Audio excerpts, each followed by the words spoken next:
எல்லாருக்கும் வணக்கம். நான் டாக்டர் வாத்சல்யன், சிறுநீரகவியல் நிபுணராக மதுரையில் ப்ராக்டிஸ் பண்ணிகிட்ருக்கேன். முதல்ல எதுக்கு நான் கிட்னி டாக்டர் ஆனேன் அப்படிங்கிறத ஒரு சுருக்கமாக சொல்லிடுறேன். நான் எம்பிபிஎஸ் எம்டி மதுரை மெடிக்கல் காலேஜில் பண்ணேன். டிஎம் நெஃப்ராலஜி பண்ணணுங்கிறது என்னோட பெரிய ஆம்பிஷன் எதுவும் இல்லை. ஸோ நெஃப்ராலஜி எப்படி இருக்குன்னு தெரியாமல் தான் நான் டிஎம் எடுத்தேன். மெட்ராஸ் மெடிக்கல் காலேஜுக்குள்ளே 2019 போகிறேன்.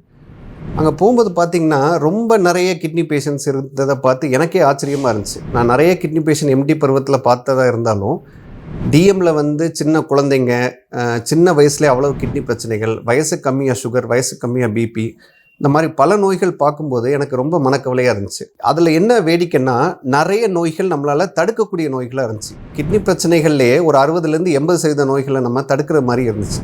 ஆனால் அதை அப்போது நம்ம கண்டுக்காமல் விட்டு அதை டயாலிசிஸோ கிட்னி மாற்று சிகிச்சைக்கோ போகிற மாதிரி இருந்துச்சு. ஸோ நான் அந்த 3 வருஷம் படித்து முடிக்கும்போது நான் நிறைய பேஷண்ட்ஸ் பார்த்துட்டேன். எல்லார்ட்டையுமே பேசினதை வச்சு எனக்கு என்ன தோணுச்சு அப்படின்னா, கிட்னி பிரச்சனையை பற்றி விழிப்புணர்வு மக்கள் மத்தியிலையோ ஈவன் டாக்டர்ஸ் மத்தியில் கூட பெருசாக இருக்கிற மாதிரி எனக்கு தெரியல. ஸோ அதனால் அதை பற்றி டீட்டெயில்டாக நம்ம ஒரு சீரீஸ் மாதிரி போடலாம் அப்படிங்கிறதுக்காக இனிமேல் நான் வீடியோவில் பேசலான் இருக்கேன். நன்றி.